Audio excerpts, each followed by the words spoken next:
Hello and welcome back.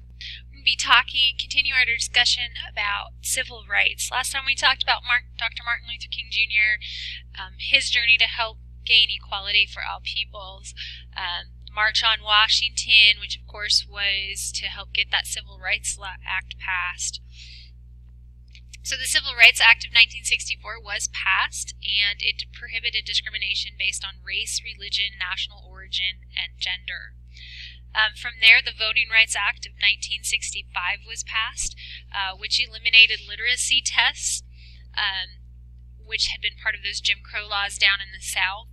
And what they saw is once this was passed, the number of registered African American voters in the South tripled. So you can see how before this, African Americans had very little to no political voice in the South. So this is going to help with that.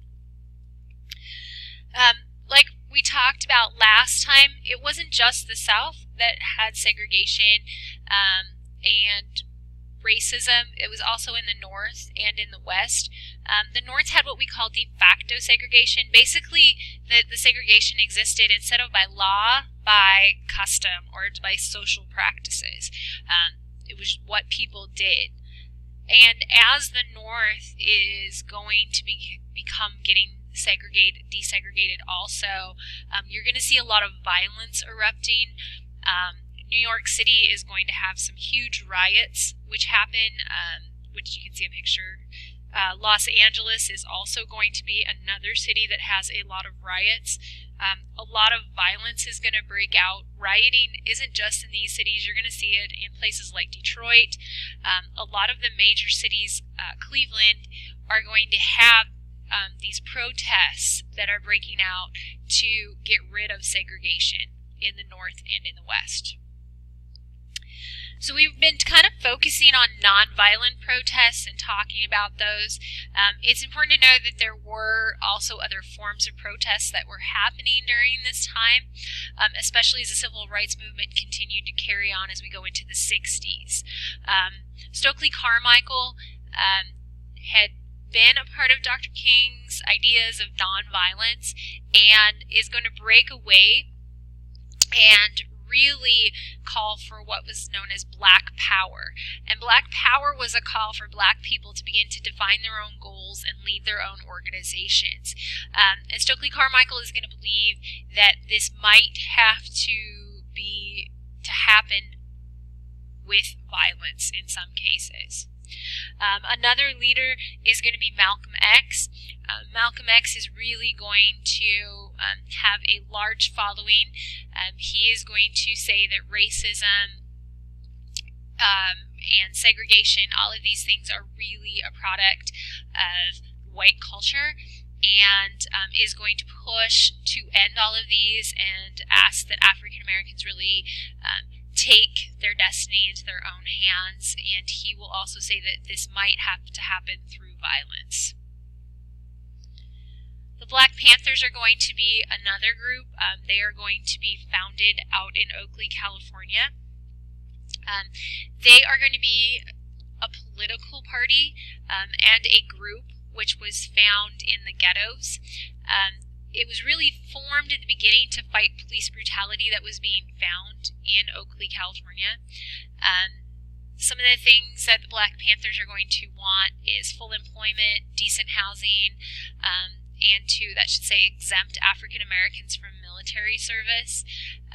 They're going to preach self-defense, and they're going to hand out copies from Mao Zedong. So you can see really not those nonviolent ideas that Martin Luther King was pushing.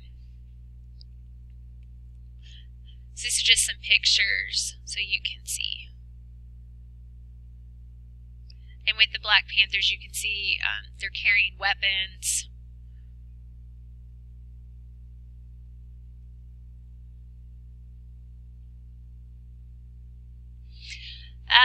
With the Black Panthers especially, we are going to see some shootouts between them and the police. So while we know there were a lot of negatives with the Black Panthers, they also did try and do some good within their neighborhoods. They're going to set up daycare centers, free medical clinics, free breakfast programs in the ghettos. And so there were other things that they were working on also, but the Black Panthers are going to be one of those violent protest groups. We kind of have a huge turning point in U.S. history, and especially with the Civil Rights Movement. On April 4th of 1968, Martin Luther King Jr. is going to be shot in Memphis by James Earl Ray. He was there to give a speech. King's death will lead to some of the worst racial rioting in U.S. history. Over 100 cities will be up in flames with these riots in protest. And this is Martin Luther King Jr. with Bobby Kennedy, or Robert Kennedy. He really was kind of a motivating force behind John F. Kennedy, who was president, to really push the civil rights movement. When JFK passes on later on, Bobby Kennedy will also want to run for president, and he will be assassinated also. So when we're talking about the 1950s, and especially as we start getting into the 1960s, it was a time of violence also. These changes that are trying to be brought about are not always going to happen peacefully. And you might have noticed that the federal government is going to have to step in and force states and cities to follow these laws and to begin to enforce equality for all people. So what's the legacy of the Civil Rights Movement? Well, the Civil Rights Act of 1968 becomes passed. It ends housing discrimination based on race, ethnicity. Affirmative action comes into play. What this is that companies and schools have to make special efforts to hire or enroll groups that have suffered discrimination, minority groups. No longer can they be excluded. Now you have to show that you're trying to hire or work with minorities. So we can see this progress that was slowly being made. Are we there yet? I don't know. That's for you to decide. That's the end of the Civil Rights Act.